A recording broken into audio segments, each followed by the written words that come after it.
Hey, welcome back to the Almighty Psyche podcast. This is a brand new season with brand new faces and brand new humans and experiences that will shed some beauty, shed some light, and shed some inspiration into your ear holes. That's right, your ear holes. Today I want to invite and highlight an amazing human being, Sinjun, and we're just going to dive into this conversation about creating some really beautiful art that he's made, and also talking about the inspirations and just the spiritual and the creative life. It's truly valuable, and like he says, it is very nutritious to the soul, and it's very nutritious to the mind. So let's jump into it right now. It's Hananan. All right, bam, wham, bam, thank you, ma'am. Check a check. Can you say some words to make sure I got your vocals nice, just in case? Yeah, 1, 2, 3. Do you see me? Happy. Woo woo. Oh, I see you, B, baby. I see you, B, real clear. Yeah. Oh, it is such a pleasure. Thank you for joining me here. Honestly, like after I watched your Is that right?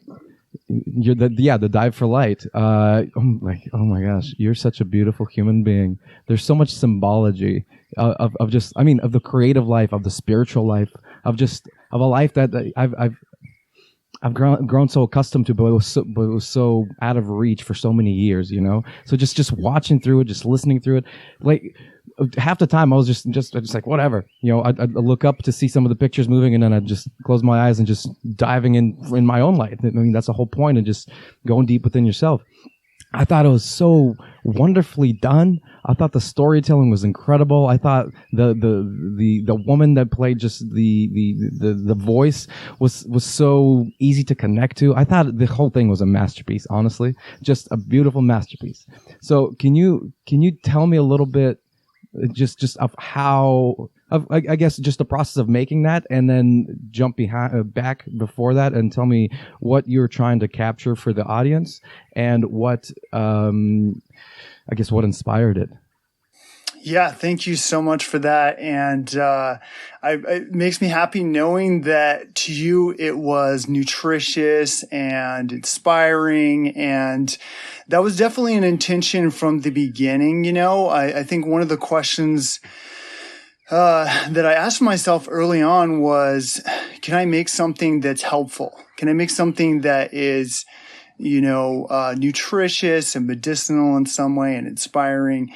And, it feels good to know that it's hitting on that level. This story, it's hard to know when it actually starts and begins and where it ends. And it just seems like, every month it's becoming, I can't tell if it's what's in my life in the story and not, and just, it's been such a journey, discovering the story and listening to it. And, it has things that go back many, many, many years.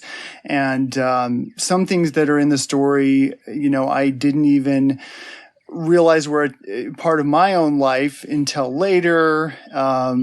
It's been quite a process for me. I'd say, it's hard to know where it begins and ends. And, it's been a listening process for me, a process of, not so much creating the story, but just listening for what it is.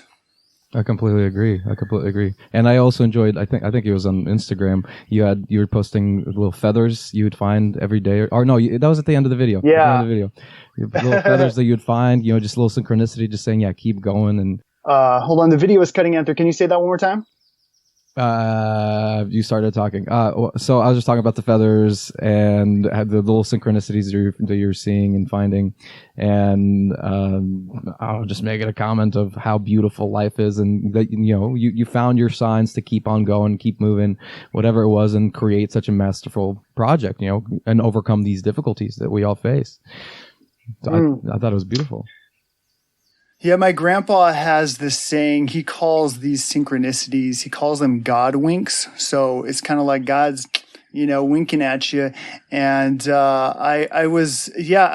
were plenty of those. And the feathers were they seem to always be a message of encouragement to just keep going. The main character in the story, Yaziza, she gets these wings to upgrade herself and fly, which is kind of a rebellious act. And I tell you, like, everything that had wings, whether it was insects, birds,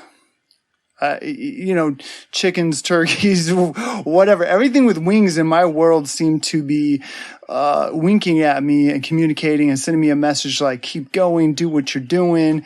And those feathers, they would be coming to me like in the most magical places. I'd be, at a warehouse in downtown Los Angeles, this place that's, there's hardly any creatures or nature here. It's a lot of warehouses. And then boom, I'd look on the ground, and there's a feather right for me right there. And, it was hard to ignore those messages. And I feel like those were little winks, from Yaziza to just keep going and keep pushing ahead on this journey. I completely agree. Like I feel the same way that, when you go out into the world and you're living your passion, you're living your truth. Yeah, there's little winks that come and go. I remember for me, there was a moment I ended up just like flying to the UK for I don't know, call it for love, and then it turned into a whole adventure.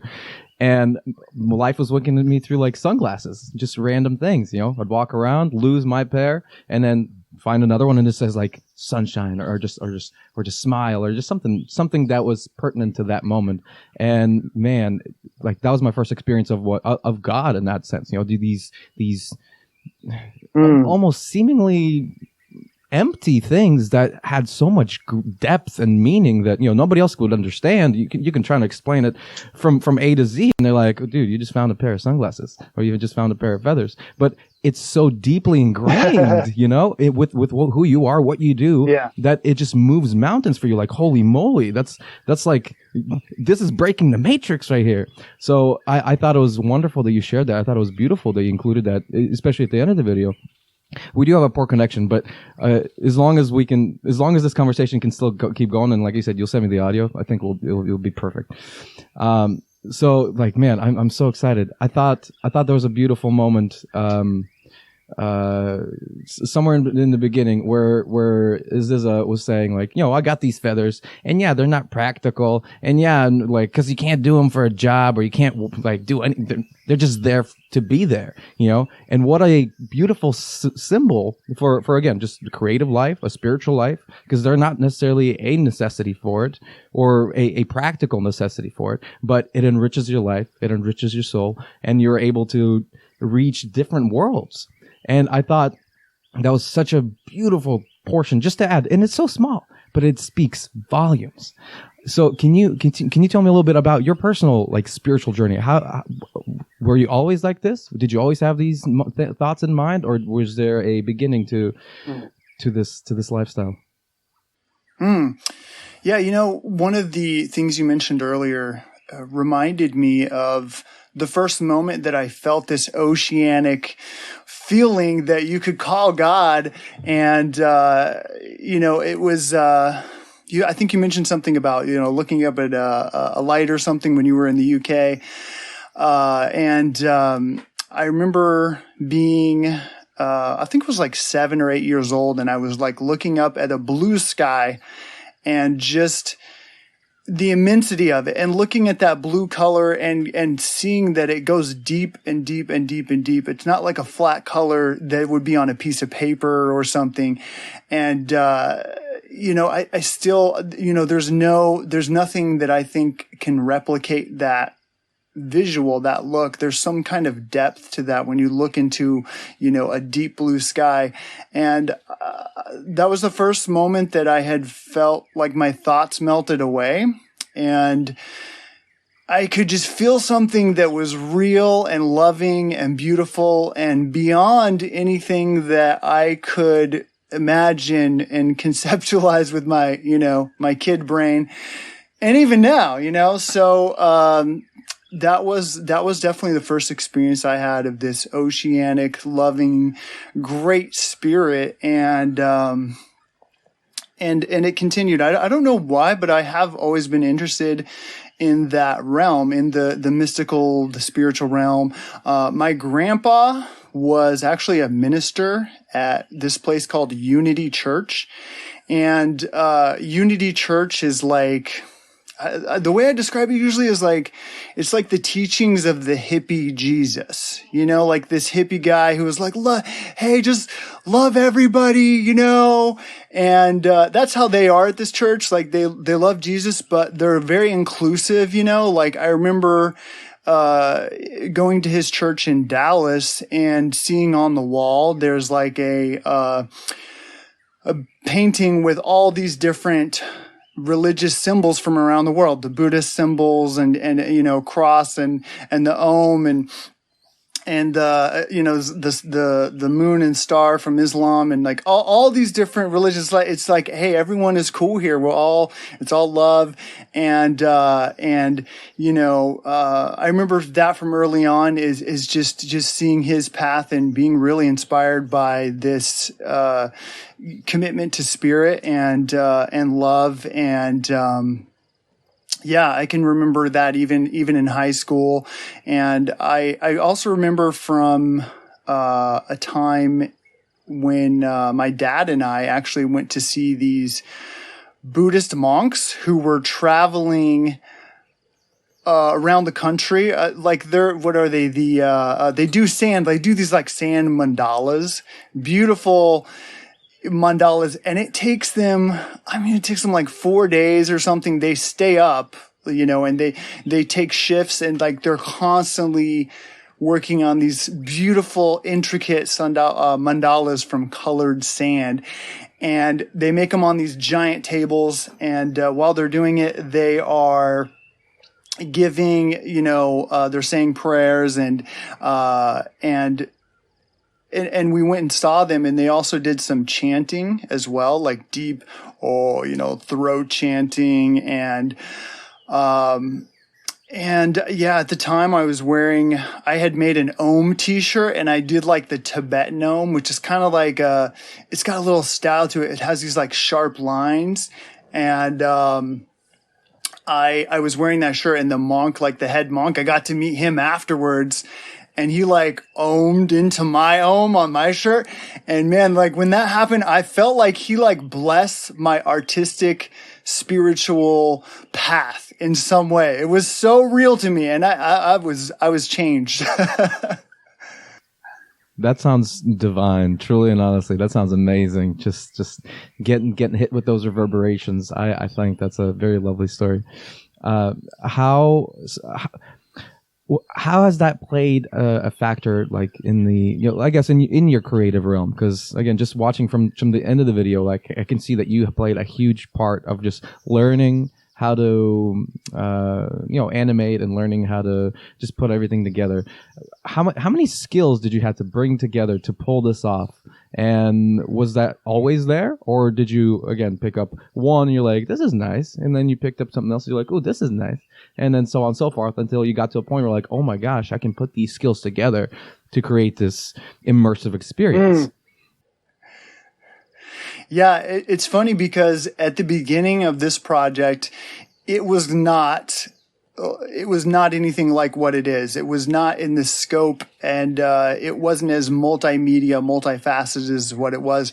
It was almost like each part of the process brought up a new problem, and solving that problem required a creative solution that I had to ruminate on and you know, think about and meditate on and try different things. And I'll give you an example. One of the things that happened was the beginning had a little short story. I had asked myself if I could, what would happen if I made an album, which I've never done before. I've never made an album before.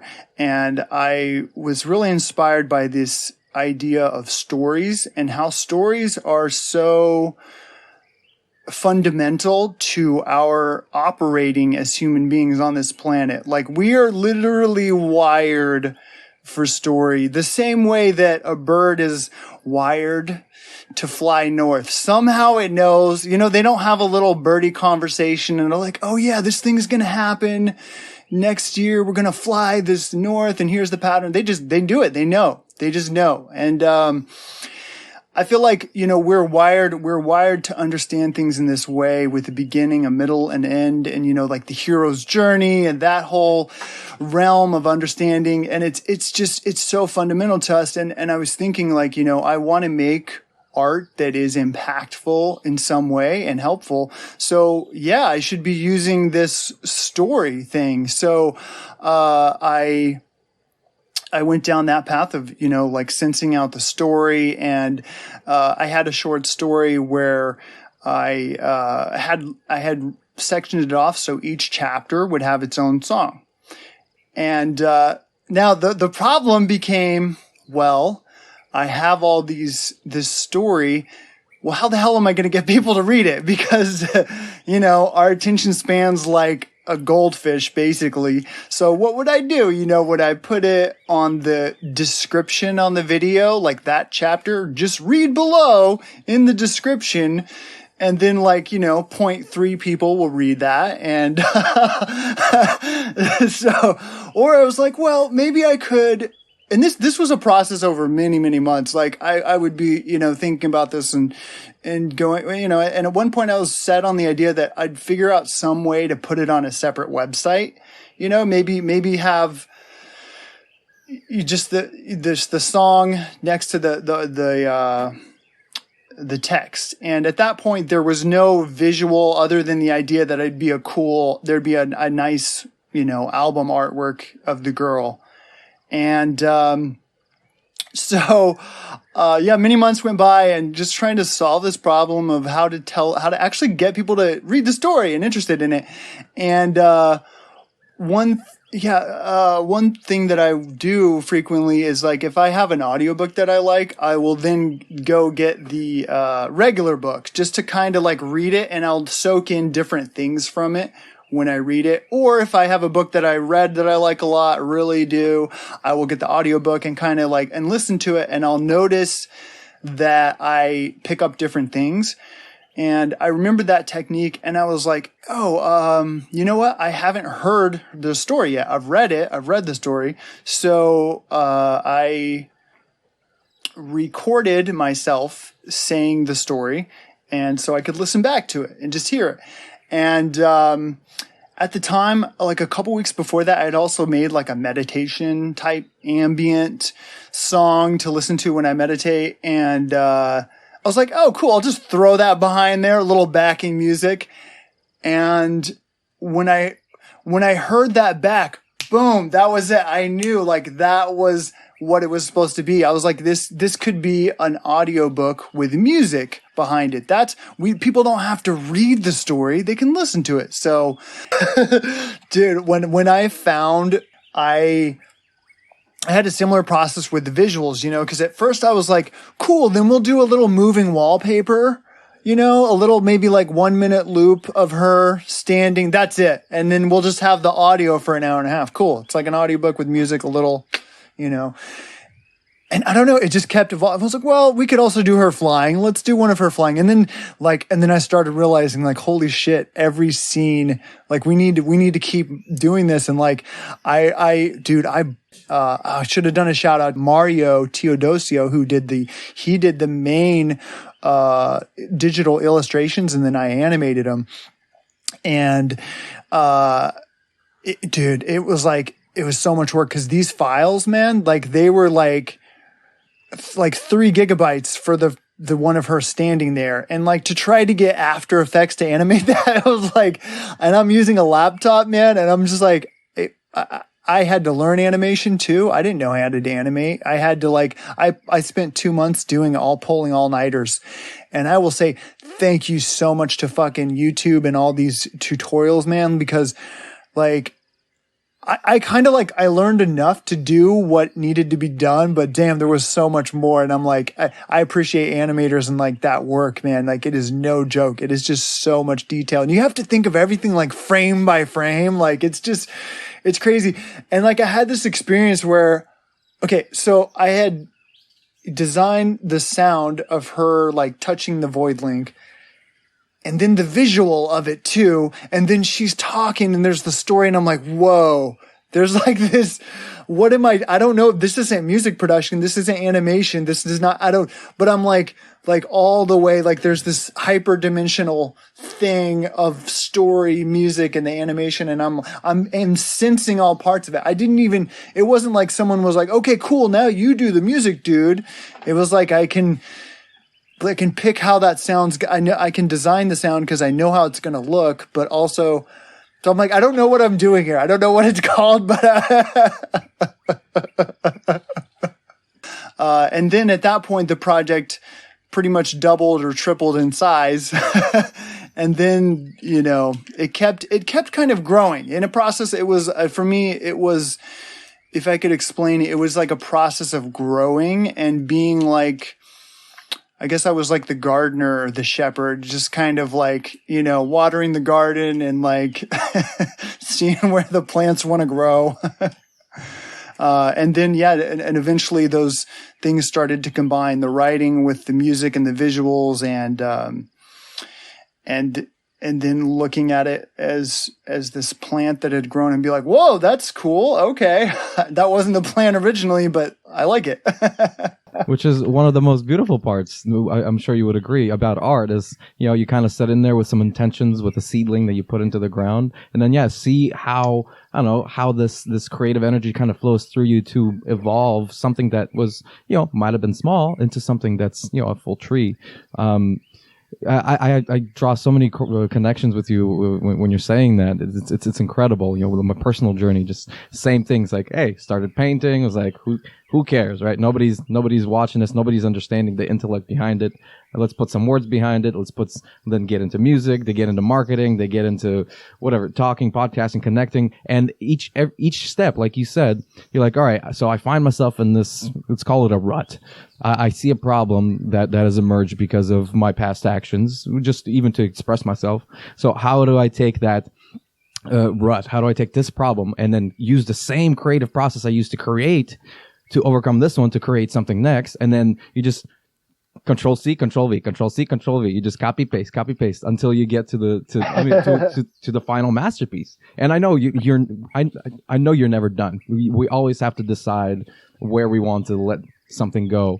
So I know that this can evolve to next, like a live action movie or something, or like, you got The Rock Johnson playing as Aziza and he's just like massive wings. He's already played, the Tooth Fairy in one of the movies, right? So he can play it just beautifully. I'd watch that and be like, man, Aziza, you got a nice six pack.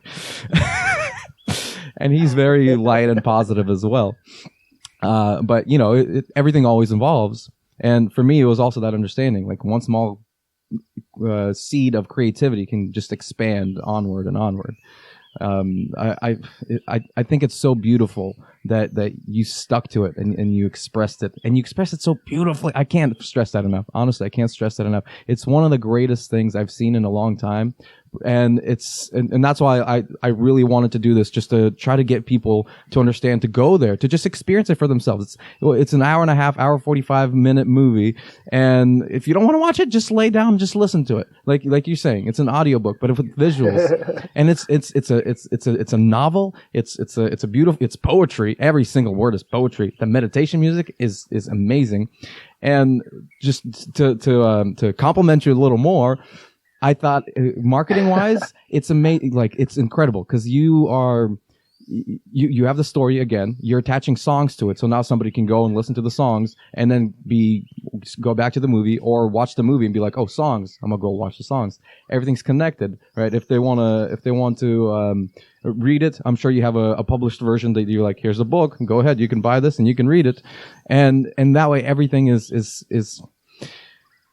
everything's connected, which that is the whole point of even life, or the spiritual life, or the creativity life. Everything is connected, and you've done it so well.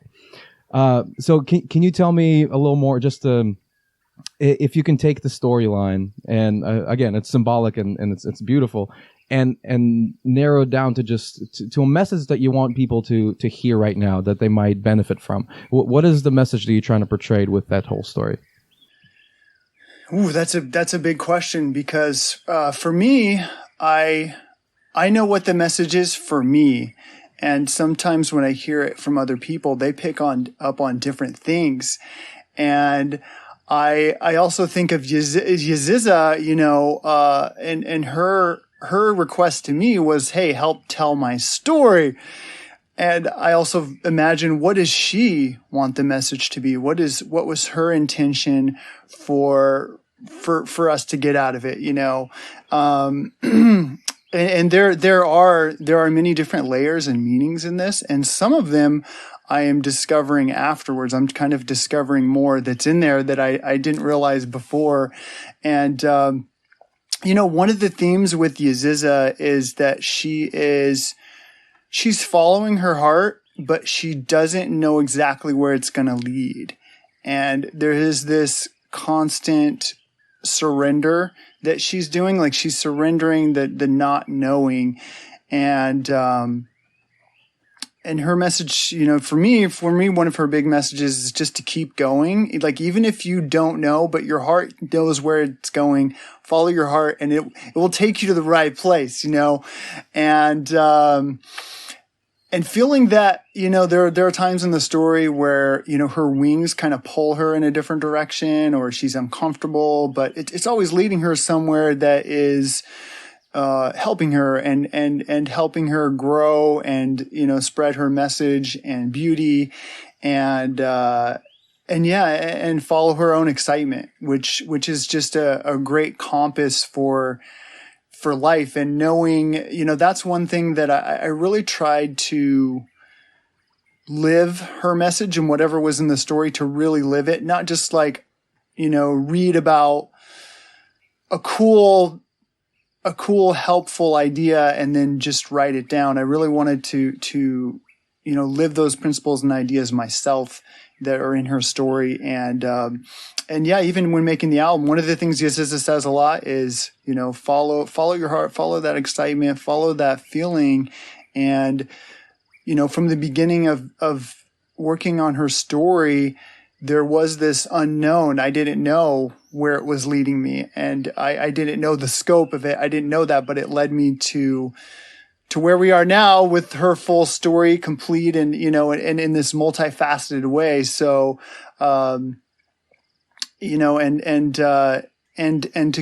diving deeper and resistance diving, I think that's one of the things that she talks about as well, was resistance diving. And that's a hard one, cause it's so easy to go with what's comfortable, but, we ain't going to learn to do those good flying tricks and cloud surfing moves if we just stay comfortable on the ground. Right. But yeah, it's been, her message is something that I know I'm discovering what it means for me. And I want to leave the door open for other people to take what they want from it and what she wants to tell them. Cause I'm sure there are some times when it's not even what I thought, people would get out of it. And I'm surprised by that. And it's been fun to watch it and listen. I completely agree. I mean, that's, again, another beautiful part of art is, as long as we are expressing our truth and as long as we're expressing something that's deep to us, then other people are going to find that and they're going to express themselves through it. Like I think that is our job as an artist, is to create something that's so relevant and relatable, even though it's so deeply personal. It's those deeply personal things that we share with each other. Just because the experiences on the surface might be different, just because the people might look different, on the inside and on the depth level of who we are, it's the same experience. It's the same emotion. It's the same pain. And that's why it's, again, as artists, we just release it out and say, hey, I know I feel this way. I know you feel this way. It might not be everybody, and everybody not be able to connect to it or even be ready to connect to it. But put it out there for people to have the access to. And the name Diving for Light, I think that is also a beautiful, beautiful name, beautiful, symbolic.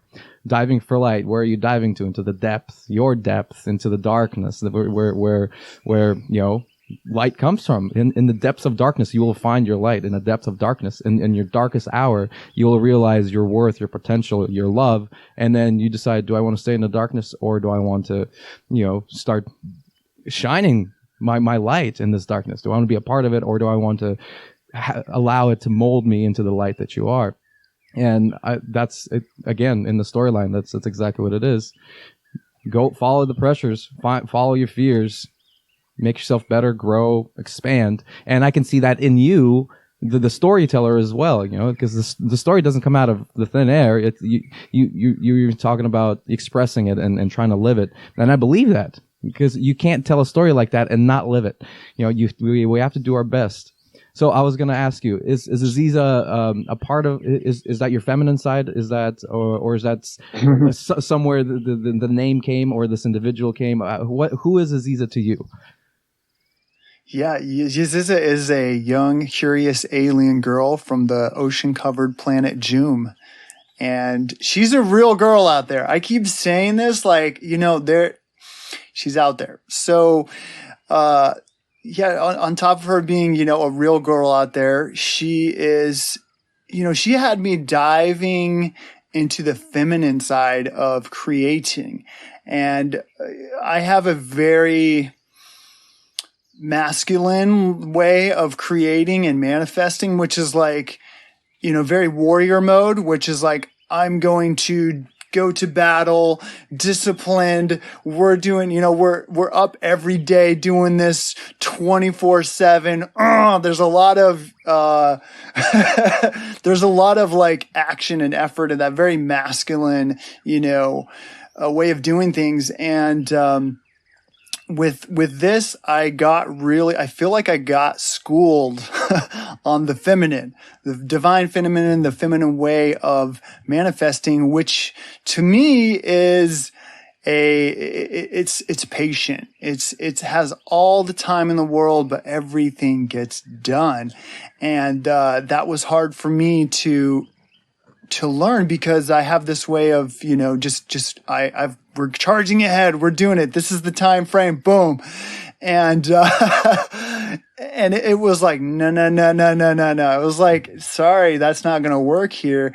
And, I'll tell you this. So on the flying creatures, they had a way of educating me as well and giving me guidance. So, one of the things I was reading while working on her story is there's a book called Animal Speak, and it's a guy who talks about paying attention to different animals that show up to you, because sometimes it's like a dream and they will have a message for you, and they will, depending on the animal, it's different for different people. What it means, like a squirrel could mean very playful energy, or it could mean, saving. It could mean saving money because they store their nuts, and they're preparing. So it kind of depends. You kind of have to sense it out. He talks about this, and I was noticing, and so at the time of reading this, I was noticing that there were a bunch of fruit flies in my kitchen. And I'm like, what are these fruit flies doing? Why am I paying attention? Why are they showing up? Oh, that's cool. They got wings. That's cool. So, I read about them. I did a little I looked at some documentaries, on YouTube and the Wikipedia page, and something stuck out to me about them. And they lay eggs, and the eggs take anywhere. So check this out. The eggs take from 2 days up to 3 weeks to hatch. And that's such a wide range. So they lay these eggs, and guess what? It's totally dependent on the outside conditions, the temperature. It's nothing the fruit flies have control over. They don't have control over the outside environment. It's just going to happen when it happens. So yeah, at that time, I was experiencing some walls and roadblocks in the project and getting frustrated because things were not moving along as I had planned. And there we go. And I felt this, I really, when I noticed that with the fruit flies, there was like an aha moment, like, oh, that's what this is. I'm getting guidance that things need to happen that I don't have control over. It's almost like some strings need to be pulled in the background of this dimension and reality for this project to work properly. So I need to be patient, just like the fruit flies, like give up control over it. And, I would say that would be a feminine way of manifesting and waiting. And, there's that saying of, how nature doesn't hurry, doesn't rush, but everything gets done. Like, the trees are not in a hurry to get, the buds going, the leaves going, and all that. So that's something I can intellectually understand, and I have for a while, but to live it and really, work with that wisdom, that's a whole nother experience. So I really got schooled on the feminine, and, Yaziza is so feminine, and I really wanted to make sure that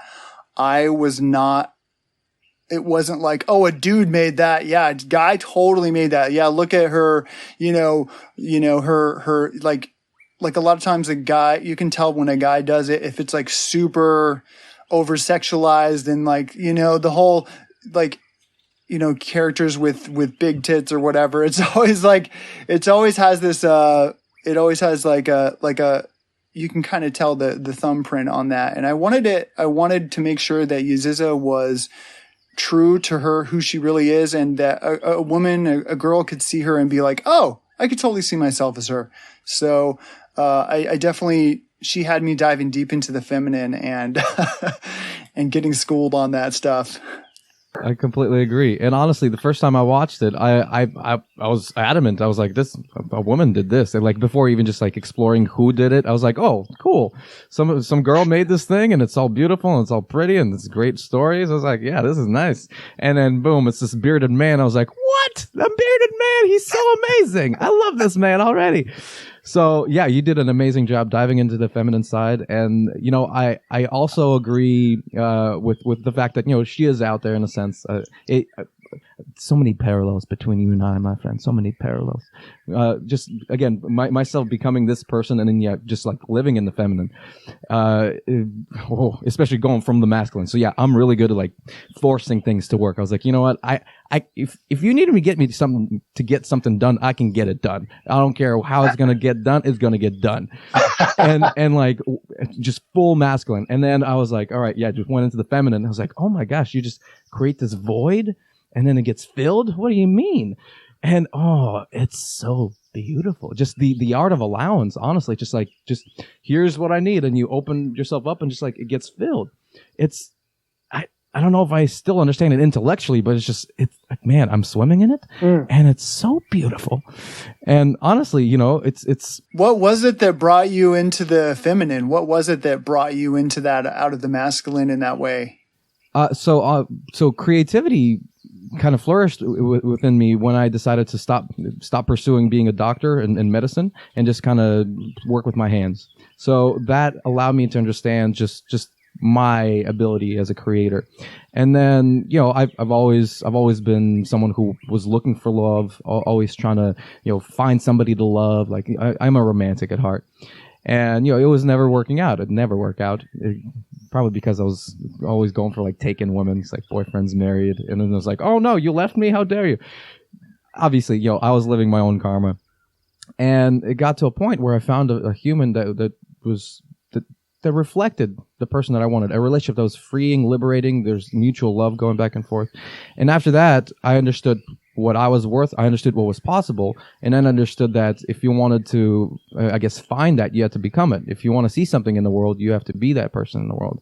So the feminine started calling me, and I was like, all right, well, take yourself out on dates, love yourself, right? Exude that love. Don't expect it from other people. Create it, and then you'll be in love, and there will be in love, and then just fall in love with love. And just that took me out into understanding that there is this, individual that's also, the divine feminine, or even the divine, what do we call it, divine flame, and just kind of understand that to be one with an individual like that, with Aziza, or with that pure femininity, you have to work on yourself. You have to get there personally. So I've been just, again, following the breadcrumbs and finding myself just more feminine here and there, and finding a good balance between masculine and feminine. So then I can still go out there and find an idea, creatively speaking. And then, like you said, at the end of your video, it's like, utilize my drive to make it happen. So I was like, oh, here's this idea. I was like, of beauty and love. How do I materialize it into something more concrete? Hey, YouTube tutorials, make it happen, send it out, connect to people. You know, it's been the most wonderful journey. Which one do you prefer, masculine over feminine or feminine over masculine? What do you like? What's been more interesting to you? Yeah, I would say different times. It depends. Like it depends on, sometimes, yeah, that feminine way of doing things is the right way, and sometimes it's more masculine. And I guess it's a balance of finding and listening for, you know, when to use that, when to use each. And you know, I also think of the yin yang symbol, you know, and the center is where the magic is. You know, that's where the Tao is, and also, well, I could think of nature like a hurricane, right? And it's hurricanes going around, and we could say those are different, you know, forces, the feminine, masculine forces. And right in the middle is is the peace. That's the center. That's the presence. That's, you know, stillness. And, but, you know, also being a man, you know, I find myself definitely, you know, more in the masculine, and,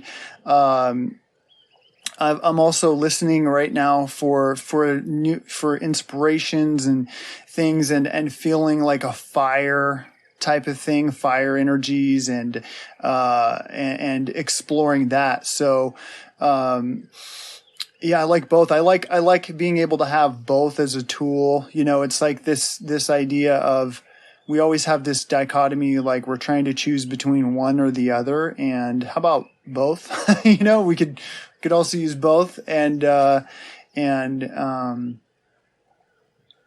what a wonderful world we live in, where we have these polarities, you know. I heard someone say that the only truth, they've studied a lot of everything, history and psychology and the world and spirit, all this stuff. They have lots of experience, and they said the only thing that I can say is absolutely true out of all this stuff is polarity, you know. And yeah, and we're in the middle of it. I mean, yeah. I completely agree. And like you said, yeah, the finding the balance, the middle way is the way. I mean, that's the Buddhist teaching. Like you said, the Tao, it's there. And man, I am happy that it's becoming more acceptable in society for people, for women to be more manly, for men to be more feminine, to find that balance for themselves and to create something so darn fucking beautiful. See, I like that. It didn't cuss and then cussed. Boom, contrast. There you go. You're doing it right now. Yeah, and I think of, there are some things that, you know, are supposed to be masculine, some things are supposed to be feminine. Like for a while I was painting my nails, and like playing with that the idea of like, well, why can't I do that? Like if I want to have, you know, colorful fingernails, yellow or whatever I'm feeling, why if that's what I want to do, I'm going to do it, you know? So, and I think that, yeah, there seems to be in the world right now a disruption in those patterns that we have, you know, and that's cool. I think it's beautiful. I think Yuziza would like that too. She's got that green skin, and, you know, one of the questions she was saying is like, I wonder if, you know, what do people think about being able to change your skin pattern to what you want? Do you want stripes that day? Do you want spots or whatever? And damn, I mean, we're expressive creatures. Like, we're going to play with that. We're going to, wherever we can put our little creative minds and hearts and create and do and express ourselves, damn, we're going to do it. I completely agree. And it's such a testament to freedom, to sovereignty, to just, hey, whatever you feel, do that. It doesn't matter what the outside world tells you. It doesn't matter what somebody wants out of you. what do you want, and do that, and just follow that and be true to that. And that's such a pure and such a just admirable message to send. I mean, through every moment of that hour and 45 minutes, every moment had such beautiful messages to just deliver to the audience. I admire you just for making it. I admire you for channeling it. I admire you for continuing your growth. Like, it's a refreshing thing to hear, because sometimes, I'm sure you feel it as well, sometimes you feel like you're the only one just battering your head against the wall saying, what is happening here? Why? And then you come across another beautiful individual who I feel like I understand. I mean, obviously I don't know everything. There's an infinite world of who you are that I could explore at any moment. But at least the core values of just like, hey, here's love, here's freedom, here's expression. Like, be you. Be you. That's it. Just be you. It's so lovely. I feel like that's such a simple message, right? Like, be you. And sometimes that's the hardest thing to do. And that's kind of cool because it's a process of, what I think of is like Bruce Lee doing a 1-inch punch, right? So to him, when he couldn't do that, there's some truth to him that like, I could do this thing. I know I can do this like 1-inch punch. To him, that's a truth that he can reach for and express himself doing. But damn, does that take a lot of punches? It takes a lot of like practice to get to that truth, to get to that, to get to that true punch, that true kick, the true one.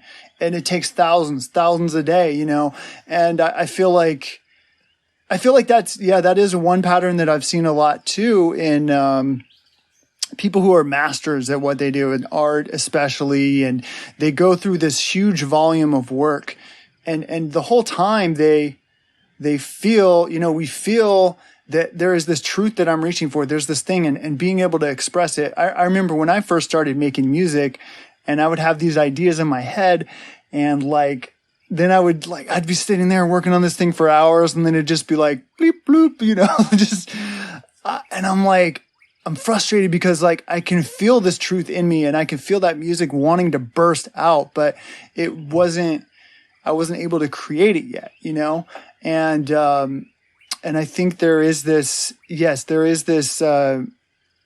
being you and being honest it sounds easy, but it might be the hardest thing you've ever done. And that's awesome, because that's the journey, right? What's been your experience with that? Vulnerability has been my best friend for so long now, because it was that, we build up walls against who we are based on other people's opinions, other people's minds. And like just finding out that I can transform and I can become the person who I want to be rather than the image other people want me to be. Like the very first step I did was like grow out my hair, like all the way. I was walking around with like a lion mane for a while. And, I come from a Russian background. I was born in Russia, moved here in 2002. And that is just, it's like in our family, it was a huge no-no. Like, you have to be masculine. You have to smoke cigarettes. You have to drink alcohol. You have to fuck bitches. And I'm just like, all right, cool. And I followed along for a while. And then, again, it brought me pain and suffering. And I knew there was things that I was, I guess, hiding, but not consciously.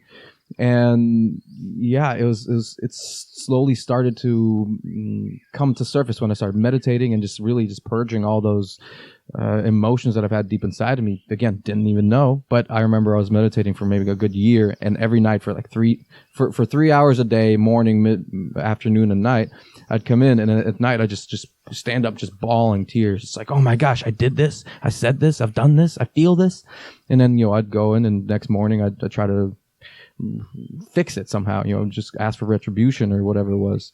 And I remember I got to a point where it was gone. It was free. I was free.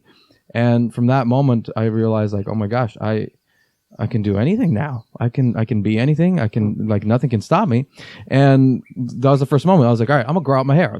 People have told me to always cut my hair. Like, that's not, like, you're getting too long. It's not manly. So I was like, I'm gonna fucking do it.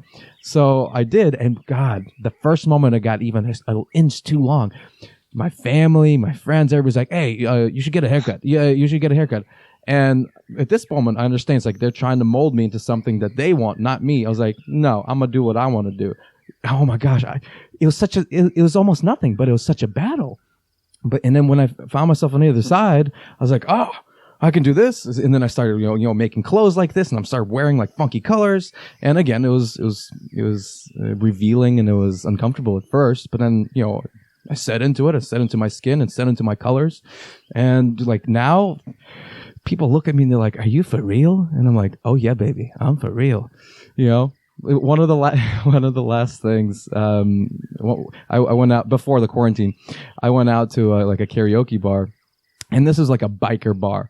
Like there's just bikers, and they're just all burly, and just and then and I'm like, all right, I'm already dressed like all bright and colorful, so I'll go sing some karaoke, and I'm just like, what was it? Can you feel the love tonight? And I'm going up to like people and just like serenading them. And then for like 3 hours, I'm just dancing by myself in the middle of this biker bar, just by myself. I had some friends, and they're like, what the fuck's happening? And then I had like bikers come up to me, and they're just like, I respect who you are. And they just shake my hand. They're like, I really appreciate who you are.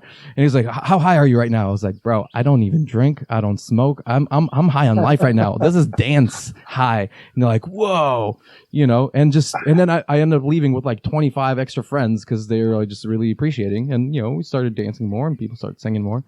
So it's like, before I would have never done that. I've been like, well, they're going to beat me up. What are they going to think? And now I'm just like, this is who I am, and I'm going to shine my light. And you know what? If somebody kills me for it, great. If somebody loves me for it, great. And just allowing the experience to be whatever it's going to be. And it's so beautiful. It's so darn beautiful. Who did you ever think life could be this way? Like, I never thought this could be even a thing. And I know that it's only going to get bigger. Did you ever see yourself completely opposite, and then you'll find yourself here? Yeah, it's interesting, because I am in a process of being back here, and I just moved back home where I grew up. So, I was out in LA for like almost 15 years, and now I'm returning back to home where I was, and never. I remember thinking when I was growing up here, not ever even imagining what my life would be like in the future, like and now looking back on it, and going, wow, all that happened. I can't believe, I lived there and experienced it and got to do all these things. And yeah, and what a badass story, man. I want to like just bow to you a little bit on that, man, because like that is such an awesome story, and that's so needed in the world, man. Like that, what you did was, nutritious for other people, because those people they're gonna go back home, and like they might have something they want to do that they just don't do, and like, because they're afraid of what people think, and we're all afraid of what other people are going to think. Like we all are. And then like that, when you see someone who doesn't give a fuck and just like is proud to be themselves in that way, that is one of the most powerful things. Like it really is. It does help people. I mean, you may not ever talk to those people, have a long conversation with them, or give them advice or whatever. Like you're doing it just by your actions, your movements. And I respect that, man. Cause like that would take a lot of courage for me. And, maybe that's something I'm going to put in the little challenge, box for myself to do. That's just badass. Thank you. Yeah, I think dance, honestly, is one of the most potent magics, if you want to call it that way, or expressions as that I've found to date. I've dabbled in, I've dived deep into, paintings and drawings and digital design, and just like, storytelling in general, music also, guitar. I'm sitting here just putting all these things in there and just trying to feel personally like what it does to me and how it relates back into the world. But dance, oh my gosh, it doesn't, I don't even see what it does to other people, because I'm so entranced, I'm so lost. And it's this like, first time, because I'm getting back into like this state of being as well, because you go off and you come back and whatever it is. But I remember a few years ago when my first initial experience with just like the divinity of life, this unity, this consciousness that exists. I remember I was dancing just again at a bar with a lady, and we were just dancing for like 3 hours, just crowded, huge bar or club or whatever it was, and we're just dancing with each other. And honestly, for me, it felt like sex. It like the orgasms, the energy moving, it was so intertwining that it was the first moment that I could experience such potent bliss that was outside of sex. Before that, that's the only place I could find it. And now I'm like, wow, dancing is sex. And that's been my revelation. Like recently, I was like, oh my gosh, if I just dance, I get lost in these just these energies that I'm producing. And I'm like, what? It's unfathomable. It's unfathomable. Like if you go anywhere next, just dance, explore it. I can't stop shaking my booty. I can't stop doing like plies and stuff. Like dance is powerful. Yeah, I do feel that, I feel like dance is going to have a moment where, we're all doing yoga and meditation. Like dance is going to have its moment. It's just so, it's your cardio, it's your booty to soul nutrition right there. And, that's funny that you mentioned dance too, because today's quote, I've been memorizing a quote every day this week. And today's quote is, you don't stop dancing because you get old. You get old because you stop dancing. And yeah, for me, making this story album has been a process of exploring movement and dance. And one of the things that I wanted to do was I challenged myself to be able to dance, to move, to shake. And like when I would make a beat, feel it out. Can I dance to this? How does that feel? And I even like had a friend of mine, I paid her for some like dance lessons for a little bit. I went to a lot of like ecstatic dances, and bless up to the LA dance scene. Like there's just so much magic there. And it was so I say healing for me and helpful and wonderful. And it really I just really have this strong feeling of like how powerful and nutritious dance is, and movement. And I love hearing about your experience of that orgasm, on the dance floor. And I've had an experience where I was dancing I was dancing on the dance floor once, and me and this girl, we connected, and like, there was a fire. I don't know, like I've never felt anything like that, but it was like, boom, like there was like this energy and flame. It was almost like you're dancing in the middle of this bonfire, and it's just it was this feeling that I swear for an entire week I was like, I just couldn't stop thinking about that on the dance floor, and it was so satisfying and awesome and badass. And like I'm like, that's a whole level of existing in this dimension, in this body, that I didn't even know was possible. And then, what else is out there like that? I don't know. Mm-hmm. That's the thing. What else is out there like that? Like, yeah, we're driving this incredibly complex machine that none of us really understand, let alone consciousness, which drives the machine, which drives the experience. So it's like, every day I'm like, I'm searching for a new kernel. What's happening, right? Like peace has been the easiest thing to attain. Like I found my foundation. I'm chill. So it's like, where can I go from this peace? What can I achieve with this? Where can I stick myself into and just see something new, something different? Because it's happened so many times already that like my mind is completely open to what it can happen, So it's like, I'm sitting there and just thinking, where? I mean, I'm not rushing anywhere, but it's like, I'm looking for you, baby. Oh, is that you over there? Oh. So, do you have any idea where you might go next with creative ventures, spiritual ventures? Is there something that's looming around your mind that you're going towards? Yeah, I definitely feel there's this obsession I have with like prehistoric time periods before we've settled down in civilizations, and probably like like think about 30, 50,000 years ago. I think it's called the Upper Paleolithic. And just being there at the first bonfires when people would come up with music and dance and this movement. And just imagine doing that. You're at this campfire and you're dancing and like, this is a new thing. We don't even know what this is. What is it? I don't know, but I'm moving like this and it feels damn good.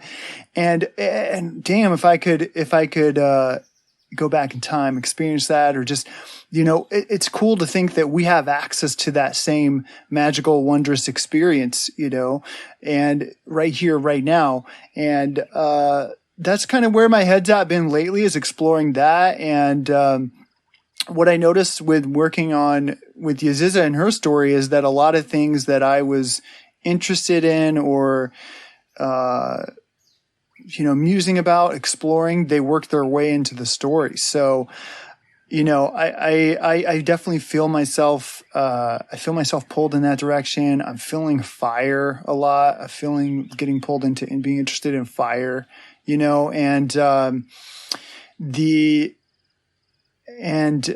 story. And it's all one thing. I don't know where the line separates between, the art and life. And I'm sure you feel very similar in that way, because we're expressing something that we feel, and life is what makes us feel, and living, and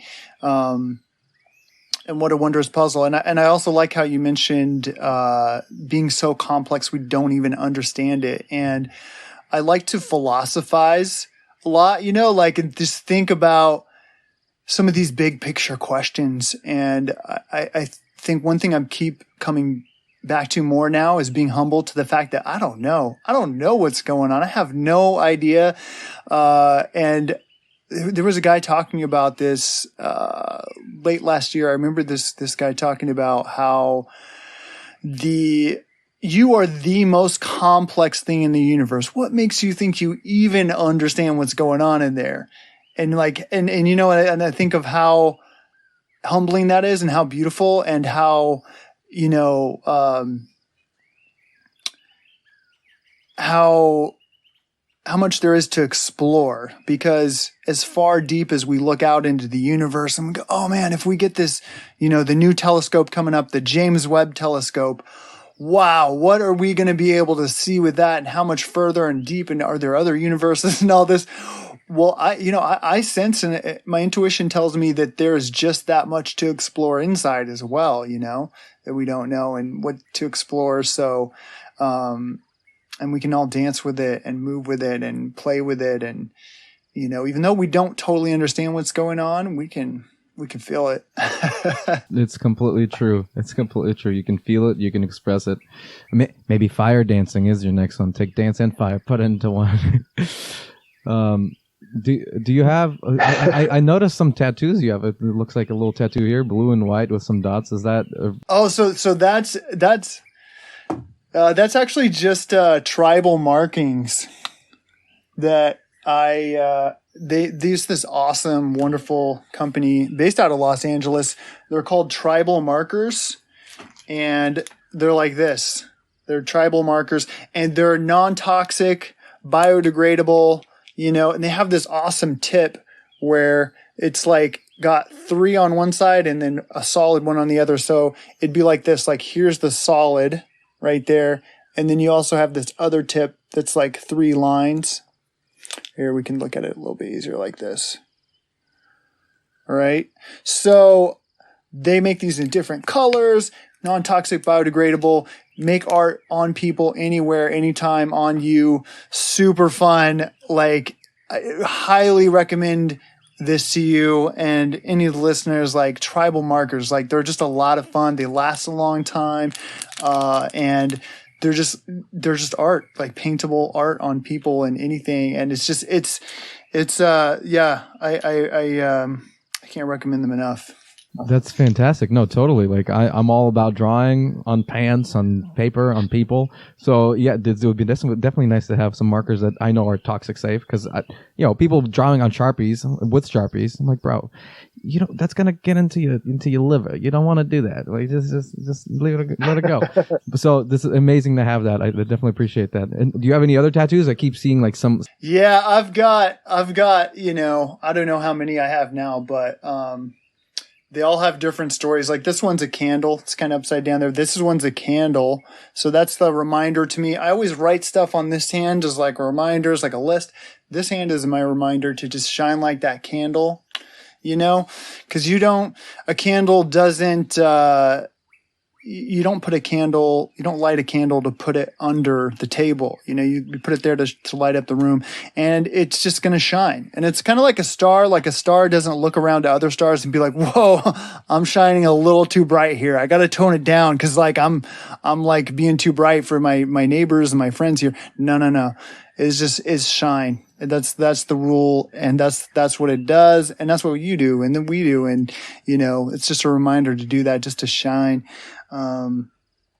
And yeah, like I just saw, I've been wanting to get a lot more ink. I don't know exactly what it's going to be yet, but I just feel that urge to like continue, making art and putting art on me. And, a friend of mine was showing me all his work he got done yesterday, and it's like, it was 12 days of tattooing over 30 days. And it's just, he covered his entire body, I mean, the pain. Yeah. You talk about an initiation experience through pain. I mean, that's impressive. It's incredible. What a great time to be alive, where we can be these canvases. And I also think like in the future, we're going to be able to have, tattoos that you can change and modify, over time. That makes sense. Definitely. I mean, that's not like, we have crazier things right now. Like right now, you can get a tattoo just of a waveform, right? And then you can just get your app, and then it plays the actual sound of the waveform. So we can take this whole podcast, tattoo it on our bodies, and then just have a little app that plays this podcast. And for me, I was like, wait, what? Like, I understand it. I dabble with production and music creation, all that stuff. So, but I was like, wait, you can just. What? So that's been revolutionary for me. I'll definitely get something like that. But it's the same way. I found myself in the same place. I have one tattoo right here. It says "Music is life." My friend, stick and poked me, and it was awesome. I got up. I was like, whoa! I feel high for like 10 minutes afterwards, and I was like, oh, it's gone. But I just got a tattoo gun so I can start, getting my hand on it and then start drawing on myself. I love drawing stuff. And my next one is was a plagiarism from a painting. I saw a painting, and it was like a woman, this beautiful woman, and on her arm is tattooed, "What will you do while you wait for me?" Or "What will I do while I wait for you?" I think one of those things. And oh my gosh, it happened during one of my travels. I was going through the West Coast, just touring with my music, and got to St. Louis Obispo, which I love that place. And this is just on the painting, and I'm always in like one with life when I'm out and about. I'm just there, whatever it is, and I'm moved very easily. So I found this painting, and that was tattooed on the painting, and I was like, oh my gosh. Tears right there in the middle of the gallery. Tears, and then I had like a good hour conversation with the gallery owner about just like life and stuff. And I'm like, damn, this is crazy. Like the people I meet, including you, just because it's random, that have so much in common. Like you and I are family. Just you're the things that you've gone through. I understand so deeply. Like the whole namaste thing. I see you. I understand you, and that's the biggest thing that I want to accomplish in life is bring those people together. Be like, hey, you see these people? These are the people that see you. That's it. And it's one of those cliches things, but cliches hold the deepest truths because we're missing that.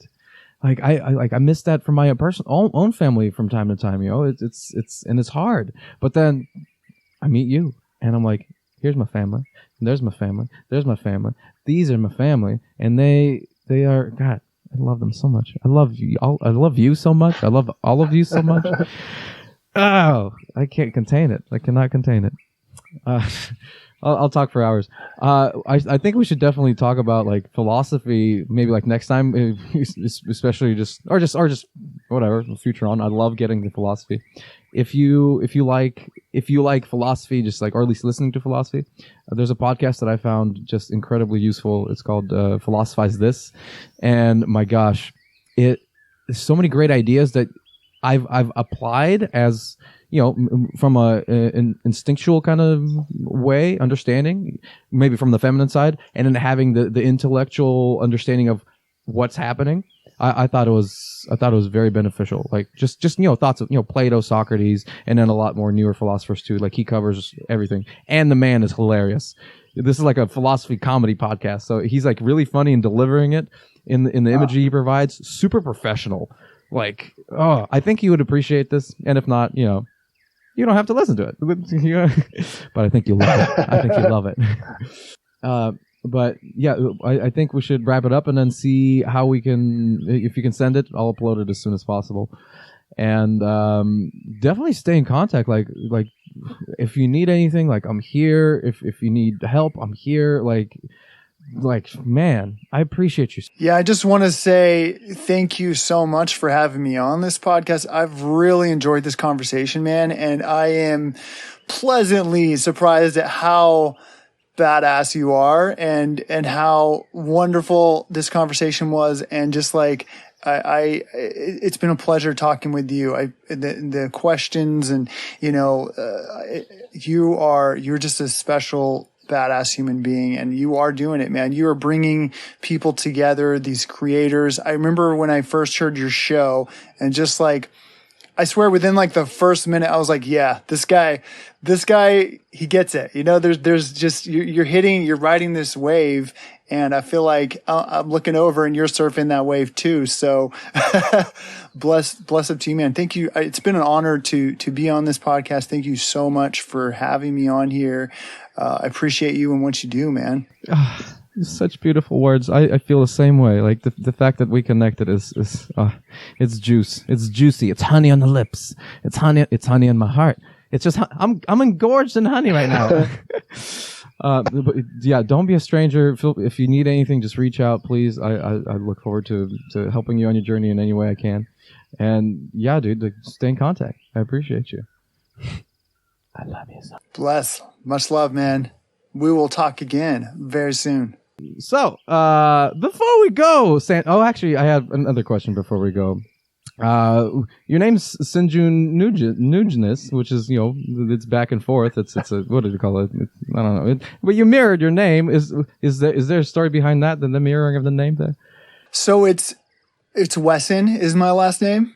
And sometimes I'll just use Nujnis I'll use Sinjun backwards for like the last name. So my name actually, my birth name is Justin. And I kind of like tease my parents a little bit, because I tell them like, hey, God whispered in your ear my name, Sinjun, but you guys didn't.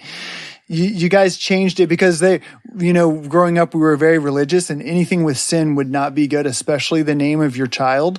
And it is a name that has been, you know, with me for a while. I started using this name for my art and making paintings and music years ago, and over time I just felt more and more like this is my name. I like to go by Sinjun, call me Sinjun, you know, introduce myself as Sinjun. And I think very soon here, I'm going to be going to the courthouse and going to change it. Like we're going to go the whole way. So yeah, and I feel like, yeah, I left some breadcrumbs for myself in this life to find that name.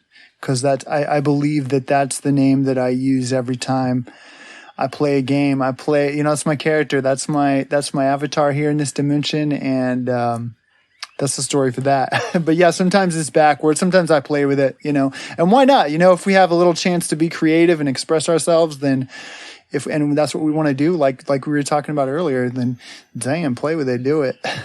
I completely agree. That's why, my name is Andre Psyche. I like the name Andre. I love it. And then my last name, Pavlenko. No one can say it to save their lives. So I'm like, all right. I don't know how Psyche came to me.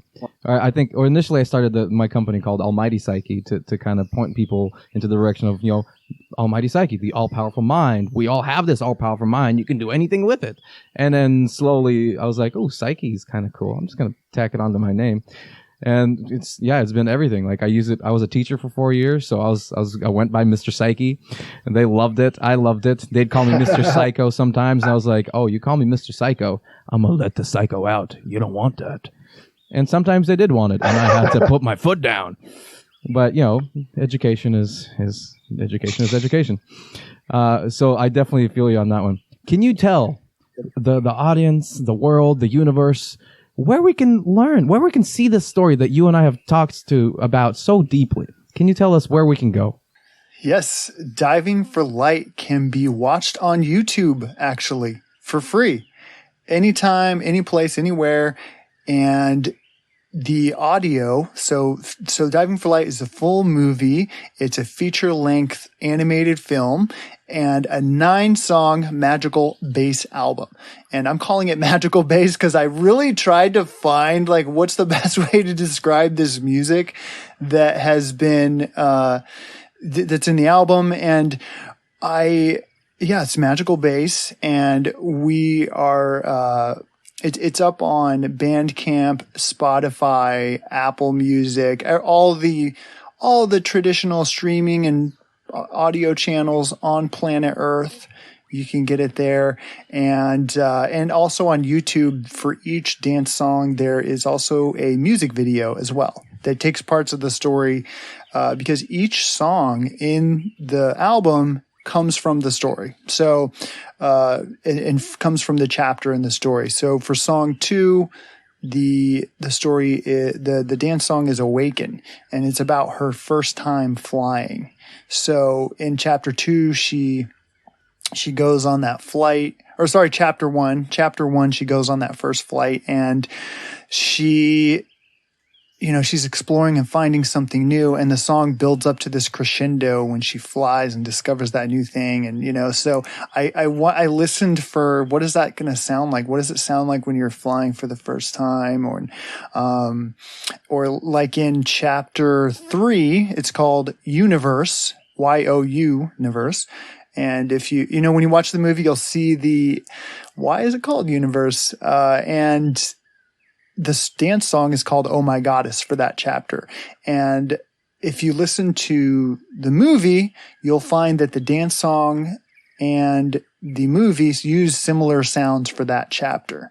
So they play with each other, and the dance songs, I also pull from different places in my life that I've experienced similar things to Yaziza to do the sounds. And I'm excited to take y'all on this cosmic journey. Just come with me and play and explore. Let's listen to Yaziza, go with her, fly with her, and enjoy this journey.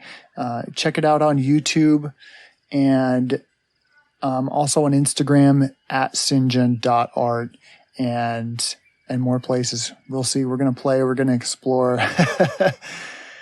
Thank you all for listening here, and I really hope you enjoy this cosmic journey. A nutritious journey, definitely with your help as well. Incredibly nutritious. I will include all the everything in the links. Thank you everybody for sticking around. Enjoy this beautiful episode on repeat 2,000 times. Please share with your friends, and we'll catch you next time with our conversation, or a conversation with another guest. Thank you, and I don't know. I love you guys. Bye.